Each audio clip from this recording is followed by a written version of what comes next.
공직선거법 위반 혐의로 재판을 받는 박상돈 천안시장에 대해 항소심 재판부가 무죄를 선고한 원심을 깨고 징역 1년, 집행유예 2년을 선고했습니다. 지식산업센터인 룩소르 비즈센터가 사기 분양 의혹에 이어 이번엔 관리권을 두고 입주업체와 시행사가 대립하고 있습니다. 그 배경을 들여다봤습니다. 아산시가 지역예술인 창작물인 난중일기 칸타타를 아무런 사전 혐의 없이 장르를 바꿔 이순신 축제 프로그램에 끼워 넣은 사실이 드러났습니다. 천안TV가 단독 보도합니다. 천안초 축구부 합숙소 화재 사건 21주기 추도식이 열렸습니다. 추도식에 참석한 박상돈 천안시장과 김태환 천안시티 FC 감독은 꿈을 펼치지도 못한 채 숨진 축구 꿈나무들 앞에 고개를 숙였습니다. 충남도가 지난해에 이어 다시 한번 라오스에 구급차 17대를 지원하기로 했습니다. 든든한 시민의 힘, 새롭게 도약하는 천안시 의회라는 의정 목표로 출발한 제9대 천안시 의회. 천안시민의 의한, 천안시민을 위한 대의기관으로서 힘차게 달려온 1년. 앞으로도 시민과 함께하며 지역 발전에 힘쓰는 천안시 의회가 되겠습니다. 안녕하십니까. 아나운서 정혜인입니다. 4월 첫 주 천안TV 주간 종합뉴스 시작합니다. 천안TV는 박상돈 천안시장 2심 선고 결과를 첫 소식으로 전합니다. 공직선거법으로 기소된 박 시장은 1심에서 무죄를 선고받았지만 2심 재판부 판단은 달랐습니다. 2심 재판부는 원심 판단을 깨고 박 시장에게 징역 1년, 집행유예 2년을 선고했습니다. 항소심 재판부가 어떤 이유로 1심 판단을 뒤집었는지 최영민 기자가 보도합니다. 공직선거법 위반으로 재판에 넘겨져 1심에서 무죄를 선고받은 박상돈 천안시장에 대한 항소심 재판부의 생각은 달랐습니다. 대전고법 제3형사부는 지난달 26일 열린 선고 공판에서 박 시장에게 징역 1년, 집행유예 2년을 선고했습니다. 같은 혐의로 기소된 전 현직 공무원들에 대해서도 재판부는 각각 징역형의 집행유예, 벌금형을 선고했습니다. 당초 1심 재판부는 박 시장이 지난 지방선거 공보물 제작 과정에 직접 관여했다는 구체적 기록을 찾기 어렵다면서 무죄를 선고했습니다. 하지만 항소심 재판부는 원심에서 증거 능력이 부족했다고 평가됐던 기가돈이 영상에 주목했습니다. 재판부는 이 영상을 두고 시장 재선을 위한 선거운동의 일환으로 게시됐으며 박 시장 본인도 이를 충분히 알고 있었다고 판시했습니다. 충격적인 결과를 받아든 박 시장은 곧장 대법원에 상고하겠다는 뜻을 피력했습니다. 다시 대법원 상고를 통해서 끝까지 진실을 밝히도록 하겠습니다. 시민 여러분께도 한 말씀 해주시면 어떤 말씀이실까요? 네, 답변하시겠습니다. 죄송합니다. 박 시장의 유죄 판결이 있자 더불어민주당 소속 시의원들은 이튿날 기자회견을 열고 시장직 사퇴를 요구했습니다. 이에 대해 박 시장은 1심의 결과가 부정된다고 하면 분명한 이유가 있어야 하는데 솔직히 이해가 되지 않았던 측면도 없지 않다면서 대법원 상고를 통해 억울함을 벗겠다는 뜻을 분명히 했습니다. 천안TV 최영민입니다. 박경기 아산시장의 파기 환송심이 지난달 26일 오전 대전고법에서 열렸습니다. 이날 파기 환송심에서 검찰과 박 시장 변호인 측은 치열한 공방을 벌였습니다. 그런데 박 시장 측은 충분한 심리가 이뤄지지 않았다고 주장하는가 하면 혐의가 제대로 특정되지 않았다며 공소장 변경도 요청했습니다. 검찰은 지연 전략이라고 일축했습니다. 지우석 기자가 전합니다. 파기환송심에서 검찰과 변호인 측은 1시간 가까이 공방을 이어나갔습니다. 양측은 공소장 변경, 증거조서 배제, 증인 채택 등을 두고 줄다리기를 벌였습니다. 관건은 증거 존재 여부로 보입니다. 재판부는 박 시장이 지난 6일 지방선거 때 상대 오세훈 민주당 후보에게 제기한 원룸 허위 매각 의혹을 입증할 증거를 내라고 변호인 측에 요구했습니다. 그러나 변호인 측은 이미 의혹이 제기된 상태라 완전한 매매인 것처럼 꾸몄을 것이라며 재판부 요구를 좀처럼 받아들이려 하지 않았습니다. 박 시장 역시 의혹을 입증할 구체적 증거의 존재 여부에 묵묵부답으로 일관했습니다. 시장님, 허위가 아니다라고 입증할 자료 있는 겁니까? 아까 이게 즉답을 안 하셨잖아요. 허위가 아니라고 입증할 자료가 있는 겁니까? 한편 박 시장 변호인 측은 박 아무개 당시 선거 캠프 본부장을 증인으로 부르자고 줄기차게 요구했고 결국 재판부는 오는 5월 2일 증인신문을 하기로 정했습니다. 이런 일정이라면 2심 선고는 6월 이후에나 가능할 전망입니다. 이를 두고 익명을 요구한 한 법조인은 이대로라면 최종 결론이 내년으로 미뤄질 수도 있다며 법조인들이 나라를 망친다고 개탄했습니다. 검찰 측 역시 변호인 측 전략이 시장 임기를 채우도록 하려는 전략이라고 규정했습니다. 천하TV 지우석입니다. 천안TV는 지난해 10월부터 룩소르 비즈타워 사기 분양 의혹을 집중 보도하고 있습니다. 그런데 이 와중에 건물 관리권을 두고 입주업체와 시행사가 대립하고 있습니다. 입주업체는 지난달 27일 임시관리단 회의를 열어 의장을 선출하는 등 체제 정비에 나섰습니다. 하지만 시행사는 회의를 극력 저지하며 한때 험악한 분위기를 연출했습니다. 이렇게 갈등이 있는 배경을 지우석 기자가 단독 취재했습니다. 임시관리단 회의는 삼엄한 분위기 속에서 열렸습니다. 현장엔 경찰 병력이 출동해 만일의 사태에 대비했습니다. 입주업체는 지난해 12월 관리단을 꾸리고 2월부터 관리 업무를 시작했는데 시행사가 계약한 A 관리업체가 방제실 탈취를 시도했다며 관련 영상을 공개했습니다. 임시관리단 집회에서도 시행사 측 관계자로 보이는 남성 3, 4명이 지속적으로 절차적 문제를 지적하며 회의 진행을 방해했습니다. 이렇게 입주업체와 시행사가 대립하는 근본 원인은 관리비 수익입니다. 입주업체 측은 관리가 부실한 데다 시행사가 최초 건물 관리를 위해 계약한 A 관리업체가 관리를 부실하게 하면서도 관리비로 폭리를 취하고 있다고 털어놓았습니다. 처음에는 뭐 5, 6만 원 나오더라고요. 입주했을 때. 이 정도면 뭐 그렇게까지 했는데 다음 달 지나면 지날수록 부과되는 게 8만 원, 10만 원, 13만 원, 15만 원, 17만 원 막 이렇게 올라가더라고요. 그래가지고 이제 관리단을 만들면 관리 주체가 되니까 관리 업체를 변경할 수 있겠구나라고 해가지고 저희가 여기요 에어컨이 안 됐어요. 그래서 저 신청했다가 계속 인원을 넣고요. 인원식으로 해서 왜 중공을 떨어뜨렸냐 했습니다. 저희 앞에 주차장 앞에요. 건축자들이 그냥 널브러져 있었고요. 거기에 오물을 다 버렸어요. 일반인 쓰레기도 버렸고 제가 그래서 관리사를 전화했습니다. 청소 좀 해달라고. 청소 안 해요. 청소를 안 하면서 계속 임금이 나갔습니다. 청소비를. 다행히 임시관리단 집회는 물리적 충돌 없이 끝났습니다. 하지만 입주업체 측은 시행사 측이 절차상 하자로 문제 삼을 가능성은 여전하다며 불안감을 숨기지 않고 있습니다. 천하TV 지우석입니다. 이달 24일부터 아산에선 제63회 성웅 이순신 축제가 열립니다. 아산시는 축제 프로그램 중 하나로 난중일기 칸타타를 소개했는데요. 이 작품은 원래 지역 예술인들의 창작물입니다. 하지만 아산시가 지역 예술인과 아무런 협의 없이 뮤지컬로 장르를 바꿔 편성한 사실이 취재 결과 드러났습니다. 지우석 기자가 단독 보도합니다. 박경규 아산시장은 지난달 25일 오전 기자회견을 자청해 이순신 축제 프로그램을 공개했습니다. 이 자리에서 박 시장은 난중일기 칸타타를 언급했습니다. 지난해 벅찬 감동을 선사했던 아산 시린 합창단의 난중일기 칸타타는 올해는 뮤지컬로 장르를 전환하고 무대 스케일을 확장해서 돌아옵니다. 달라진 장르와 무대 스케일에 걸맞게 대형 뮤지컬 팬텀, 안나 까레니나 등에서 활약한 김순영 소프라노를 새롭게 예술감독으로 모셨습니다. 뮤지컬 요소가 강화되면서 스토리는 더욱 탄탄해졌고 그에 맞춰서 새로운 곡도 많이 탄생했습니다. 그런데 난중일기 칸타타는 2021년과 2022년 한국음악협회 아산시 지부가 아산시 명품 브랜드 사업의 응모에 선정된 작품입니다. 지역 예술인들은 아산시가 장르 변형 과정에서 지역 예술인들을 배제했다며 아산시를 비판했습니다. 우리한테 물어봐야지 그게 우리가 얘기를 해주죠. 김순영 소프라노를 예술감독으로 위촉한 데에도 뒷말이 없지 않습니다. 아산시는 김순영 씨를 앞세워 청소년 뮤지컬 아카데미 단원 모집 공고를 내기도 했습니다. 지역 예술인들은 뮤지컬과 성악은 엄연히 다른 장르라며 성악가를 예술감독으로 위촉하고 뮤지컬 아카데미까지 여는 건 이례적이라고 지적했습니다.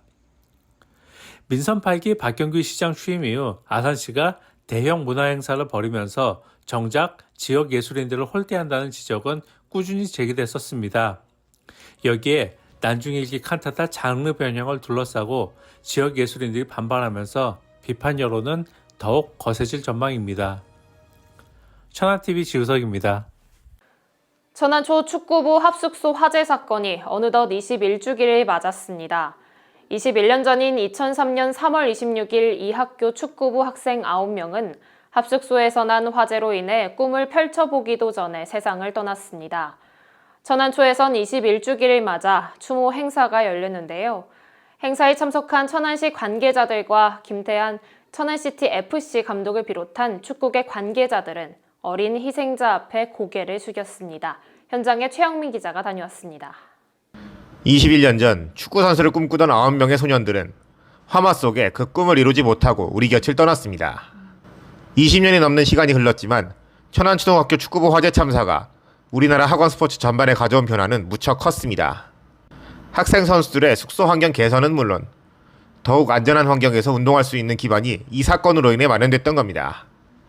21주기를 맞이한 추모식에는 학교 측 관계자들과 축구부 학생들, 천안시TFC 강명원 단장과 김태환 감독, 이기호 천안시 축구협회장을 비롯한 축구계 관계자, 사고 당시 생존자들이 참석해 먼저 간 소년들의 넋을 위로했습니다.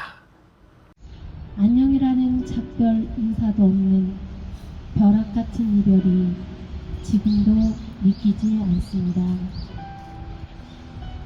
안타까운 마음으로 삼가 여러분의 추모비 앞에서 애도의 뜻을 표현합니다.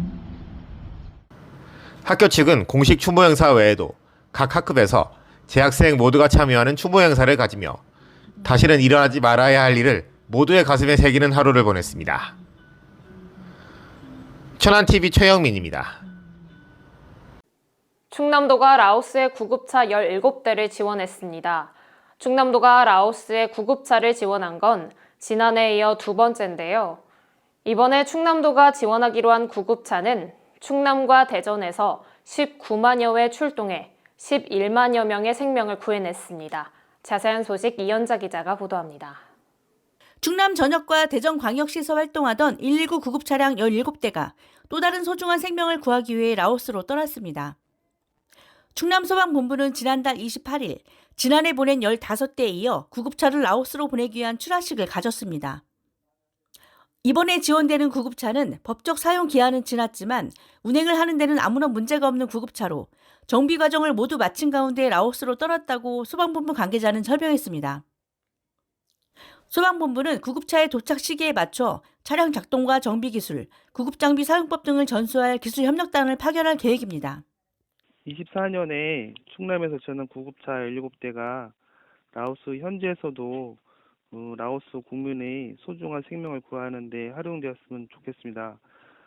선적식에 참석했던 김태흠 지사는 앞으로 라오스 국민을 돕게 될 구급차와 소방 장비가 많은 생명과 안전을 지키는 힘이 되길 바란다고 전했습니다. 천안TV 이현자입니다.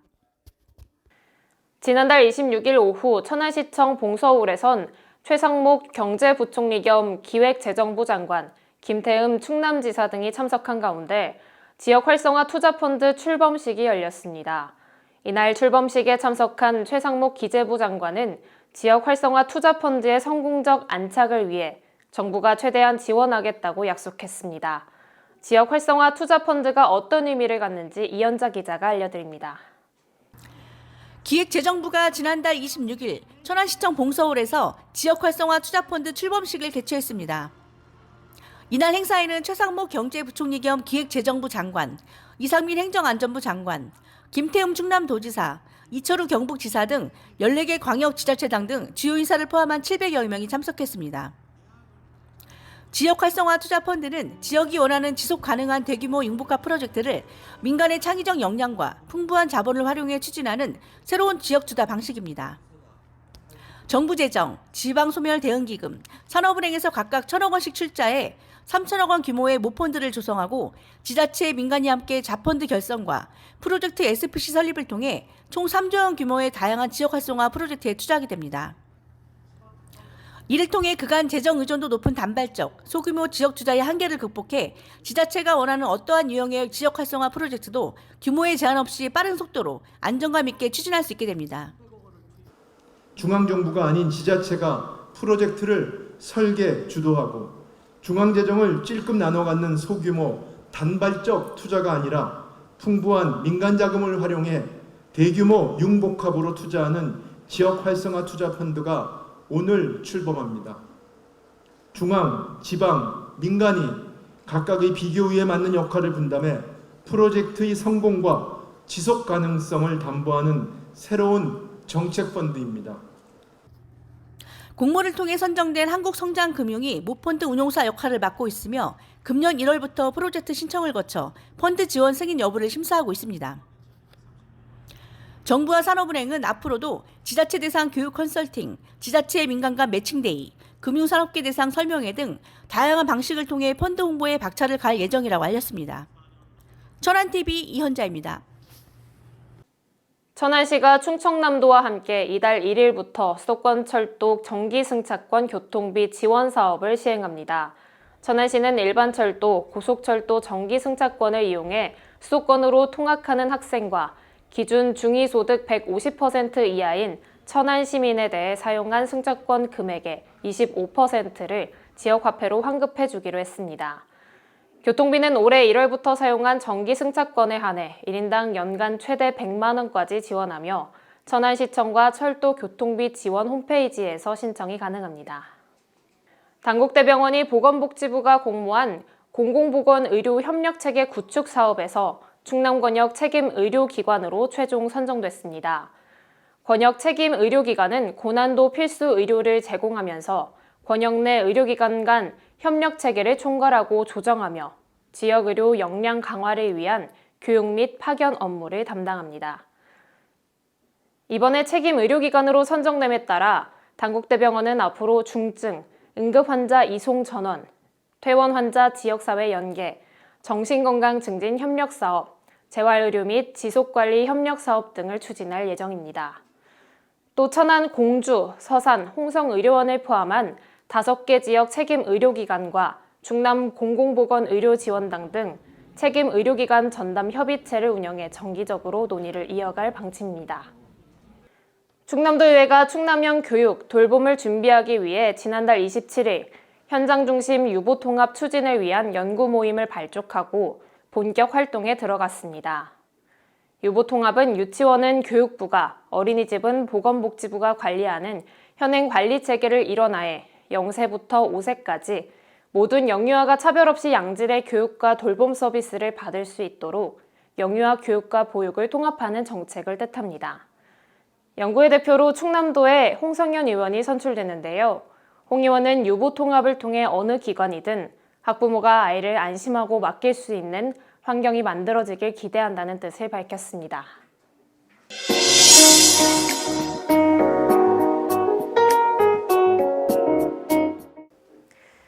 천안TV 초대석, 오늘 이 시간에는 문화예술 경영학 석사로서 개인전 및 단체전 등을 통해서 활발한 활동을 이어오시면서 현재 사단법인 한국생활미술협회 이사장을 역임하고 계시는 최명식 이사장님을 모시고 다양한 이야기 나눠보도록 하겠습니다. 이사장님 안녕하세요. 네, 안녕하세요. 네, 반갑습니다. 네, 반갑습니다. 네, 제가 서두에 이사장님 소개를 간단하게 해드렸는데요. 우선 천안TV 시청자분들께 이사장님의 소개부터 해주시죠. 네, 안녕하세요.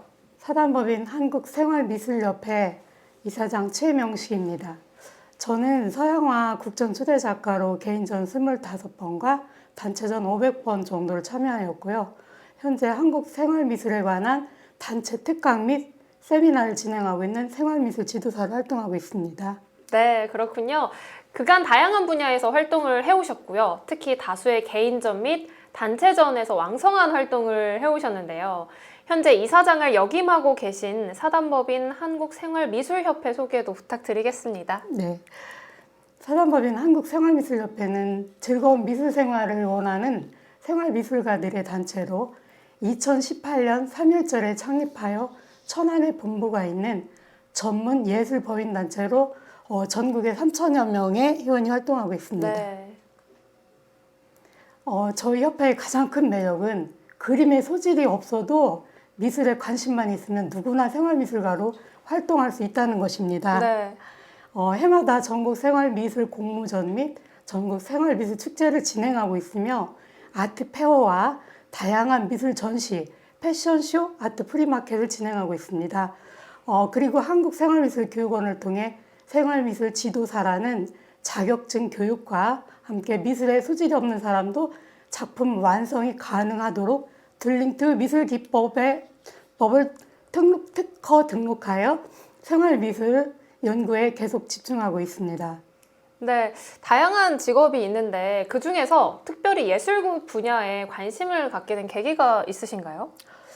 제가 초등학교를 입학하고 첫 미술 시간에 그림 그리는 걸 지켜보시던 담임 선생님이 오늘 사생대회는 네가 나가라 그러면서 크레파스하고 준비물을 챙겨주시더라고요. 그러면 이제 미술대회 나가서 상을 받으면서 그림 잘 그리는 아이로 소문이 났고, 그래서 저 장래 희망 1순위가 미술 선생님이었고 그 장래 희망이 단 한 번도 바뀐 적이 없습니다. 네, 그 오랜 꿈을 이렇게 이루셨는데요. 그렇죠. 네, 한국생활미술협회에서는 매년 대한민국 생활미술 공모전, 전국 생활미술축제 등을 운영하면서 다양한 행사와 생활미술 전문 교육을 진행한다고 말씀을 해주셨거든요. 네. 어떤 행사인지 설명도 해주시죠.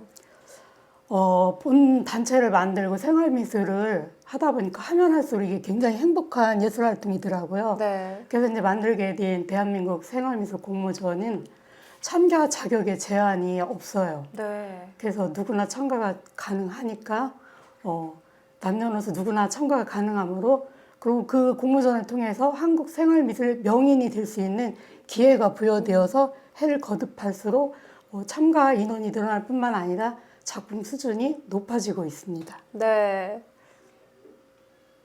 그리고 한국생활미술축제는 공모전 수상 작품을 전시를 시작으로 해서 생활미술 명인들과 함께하는 다양한 미술 활동을 무료로 진행하고 있습니다. 또한 교육 분야는 한국생활미술교육원에서 생활미술 지도사 자격증 진행으로 미술 전문 교육자를 양성하기도 하고요. 미술인 경제 활성과 경력 단절 여성들의 일거리 창출에도 기여하고 있습니다. 네. 그리고 미술의 생활화를 위해서 7년째 매주 목요일 날 교육원을 개방하여 무료로 개방하고 수업도 진행하고 있습니다. 생활을 미술에 더하다라는 미술 전문 도서도 출판할 정도로 저희 미술 지도 교수들의 열정도 대단합니다. 그렇군요. 네. 정말 다양한 활동을 하고 계시다는 생각이 들어요. 그만큼 앞으로의 계획도 무궁무진할 것 같은데요. 가장 중점을 두고 있는 게 있을까요? 생활미술 거점 도시인 천안에서 진행하는 전국 생활미술 축제를 4대 온 가족이 함께 즐기고 행복하게 놀 수 있는 미술 축제로 만드는 것이고요. 전국의 생활미술인들에게 천안시를 홍보하여 문화도시 천안 지역에 생활미술 명소를 만들고 싶습니다. 네. 그리고 개인적으로는 국내 최초 생활아트 미술관을 천안에 건립하고자 하는 계획을 가지고 있습니다. 네, 알겠습니다. 아무래도 많은 시민들이 생활미술에 관심을 갖고 좀 더 가까이 다가갈 수 있는 길이 있다면 또 소개도 해주시죠. 미술은 생활화되어야 한다는 생각입니다. 네. 쉽게 말하면 머리 스타일부터 의상, 상차림, 인테리어 등 일상의 모든 것들이 미술로 인해 업그레이드 된다고 봅니다. 네. 그러니까 거기에 아름다움과 어우러짐을 한 번 더 생각해 보시고 실천하시면 생활 속의 미술이 자연스럽게 스며들 수 있을 것입니다. 우리 협회는 그런 취지로 생활 미술을 쉽게 접근할 수 있도록 도움을 드리고자 매주 목요일 교육원을 개방하고 있는 것입니다. 네, 그렇다면 마지막으로 천안TV 시청자분들께 한 말씀 해주시는 것으로 오늘 인터뷰 마무리해 보도록 하겠습니다. 네.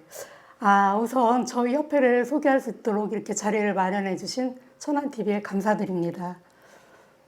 아름다운 환경에서 멋진 나로 행복한 삶을 살고자 하는 것은 누구나 같은 마음일 것입니다.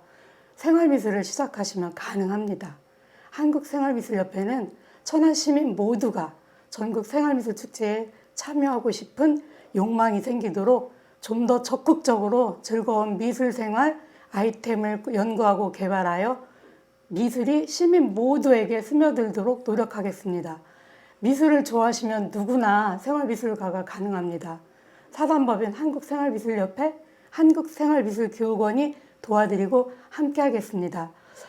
올해 8월에 진행되는 전국생활미술축제 대한민국 생활미술 공모전에 남녀노소 누구나 참가 가능하니 많은 관심과 적극적인 참여 부탁드립니다. 감사합니다. 네, 좋습니다. 감사합니다. 앞서 말씀해 주신 것처럼 생활미술이 또 시민들에게 스며들기를 그러면서 좀 애써주시기 바라면서요. 오늘 인터뷰 마무리하도록 하겠습니다. 오늘 말씀 고맙습니다. 감사합니다. 4월 첫 앵커 브리핑 주제는 전관예우입니다. 먼저 박경기 아산시장 재판을 둘러싼 상황부터 전합니다. 박 시장은 1, 2심에서 잇따라 1,500만 원 벌금형을 선고받으며 시장직 상실 위기에 몰렸습니다. 하지만 올해 초부터 상황이 묘하게 흐르기 시작했습니다. 특히 시민들 사이에선 박 시장이 수억 원의 돈을 들여 정관 변호사를 선임했다는 소문이 파다했습니다. 이 같은 소문은 확인할 길이 없고 확인을 해도 아무런 의미를 찾을 수 없습니다. 하지만 이번 파기환송심을 지켜보며 한 가지는 확실해졌습니다. 전관 변호인들은 탁월한 변론으로 박 시장을 방어했습니다. 그런데 이렇게 탁월한 법지식과 변론수를 갖춘 변호사를 선임하려면 기본적으로 억 단위의 수임료를 지불해야 한다고 법조인들은 입을 모읍니다. 박 시장이 변호사 선임 비용에 수억 원을 들였다는 소문이 아주 근거가 없지 않은 셈입니다. 그리고 박 시장 변호인단은 재판 지연을 전략으로 삼은 듯 보입니다. 재판 일정을 최대한 늦춰야 시장직을 유지할 수 있으니까요. 실제 검찰은 법정에서 변호인단 측 주장이 선출직 시장의 임기를 채우게 하려는 전략이라고 규정했습니다. 한편 재판이 미뤄지는 사이 박 시장은 그간 해오던 대로 2달에 한 번 국외 출장을 다녀오고 갖가지 축제를 벌이며 시민 혈세를 탕진할 것입니다. 이게 지나친 단정일까요? 박 시장이 취임 이후 지금껏 보여온 행태에 비추어 보면 예측 가능한 경로라고 감히 말하고자 합니다. 우리나라에선 돈 있고 힘 있는 사람들이 궁지에 몰릴 때 거액을 주고 고위 법관 출신 변호사를 고용해 법망을 빠져나갑니다. 이 같은 관행을 정관예우라고 합니다. 박 시장도 위기 탈출을 위해 정관예우라는 부조리에 편승했음이 이번 파기환송심에서 여실히 드러났습니다. 위기가 닥치면 자신의 잘못을 겸허히 인정하고 반성하기보다 전관예우라는 부조리에 편승해 위기를 빠져나가는 시장을 보고 시민들, 아산시청 공직자들, 그리고 자라나는 아이들이 무엇을 보고 배울까요? 정관예우라는 되먹지 못한 관행이 이제는 지역사회마저 병들게 하는 지경까지 왔습니다. 실로 개탄스럽습니다. 뉴스 마칩니다. 시청해주신 여러분 고맙습니다.